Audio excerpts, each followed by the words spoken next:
Hello বন্ধুরা, welcome to my blog channel. আজ আমার ব্লগটা দিলাম সকালবেলা থেকে। তো সকালবেলা ঘুম থেকে উঠে তোমার ছেলেকে স্কুলে যাওয়ার জন্য রেডি করে দিয়েছি। তো ওর স্কুলে যাওয়ার আগে কি করছে, ওর বোনুর সাথে খেলছে। তো বোনু আর ভাই মিলে কি করছে, ওরা দুজন একজন আরেকজন হাত ধরে টানাটানি খেলছে। তো ভালোই লাগছে, ওরা দুজন খেলছে। এটাই আমার ছেলেটা একলাপন মেসেজ করছে না, এটাই আমি সবচেয়ে প্রাউড ফিল করি। জানাতে ওর বোনুকে পেয়েছে, ও যে এত খুশি হয়েছে, আমার খুব ভালো লাগছে। ও তো খুব খুশি হয়েছে বোনুকে পেয়ে। তো বোনু চলে ও কি বলবো তোমাদের, এরকম যেন ঠাকুরে ওদের দুজনকে বড় করে রাখে।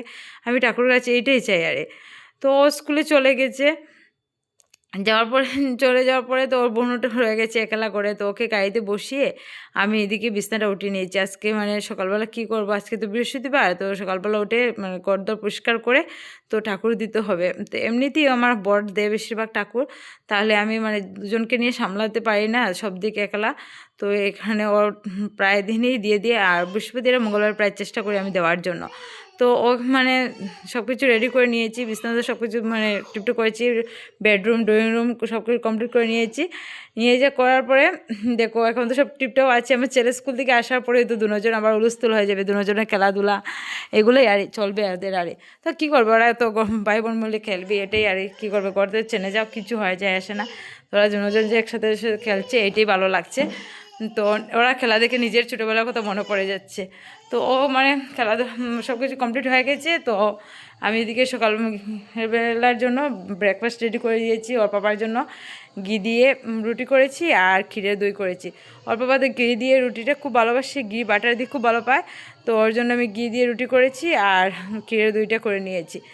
তো ওকে দিয়ে দিব এখন, ও খেয়ে দোকানে চলে যাবে। তো দিয়ে দিয়েছি আর দিয়ে বাসনটা দিয়েছি। যেটাই করো তুমি বাসন ধরতে ধরতে তুমি শেষ হয়ে যাবে।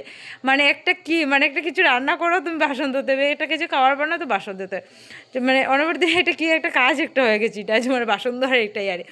তো কী করবো, এখন তো আর করতেই হবে, করে সংসারের কাজগুলো তো আর কি করব। তো বাসন দেওয়া হয়ে গেছে। তো বাবা মাছ এনেছে, তো জাপানি মাছ, লোকের জাপানি মাছ ছিল, তো মাছ নিয়ে এসেছে। তো আমি মাছটা ধুয়ে ফ্রিজে রেখে দিয়েছি।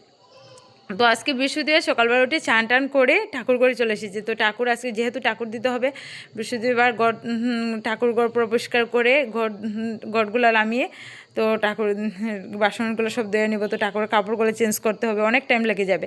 তো ওগুলো সব কিছু পরিষ্কার করে নিয়েছি। দেখো ঠাকুর বাসনগুলো ধুয়ে নিয়েছি, অনেক সময় লেগে যায় ঠাকুর বাসনগুলো পরিষ্কার করতে। তো দেখো পরিষ্কার করে সুন্দর করে রেখে দিয়েছি সব কিছু রেডি করে। তো ওইদিকে রেডি করে ঠাকুরগুলো দেওয়া হয়ে গেছে, কমপ্লিট আমার। আর দেখো ঠাকুরগুলো পরিষ্কার করে ঠাকুর কাপড়গুলো চেঞ্জ করে ঠাকুর দেওয়া হয়ে গেছে, দিয়ে দিয়েছি আমি। আর দেখো তো কীরকম হয়েছে আমার ঠাকুরঘরটা, বলবে প্লিজ কমেন্টে জানিয়ে দিও। কি বলবো তোমাদেরকে, আমার ছোটো ঠাকুরঘর হলেই কী হলো, আমার মনটা পড়ে যায়। আমার ঠাকুরঘরে আসলে মনে কি আসে, আমি ঠাকুর দেবো এরকম ভাবটা চলে আসে। তো আমি ঠাকুর দিয়ে কর্পূর জ্বালিয়ে দিয়েছি, যাতে আমি বৃহস্পতিবার একটু কর্পূর জ্বালিয়ে দিয়ে তো দিয়ে একটু বুকুক দিয়ে ঠাকুরকে মিষ্টি দিয়ে আমি দিয়ে দিয়েছি। তো দিয়ে দেওয়ার পরে আজকের জন্য এতটুকু, টাটা বাই বাই। কালকে একটু নতুন একটা ভিডিও নিয়ে আসবো। আমার চ্যানেলে যদি ভালো লাগে প্লিজ বন্ধুরা সাবস্ক্রাইব করে দিও, কমেন্টে জানিয়ে কীরকম আজকের জন্য।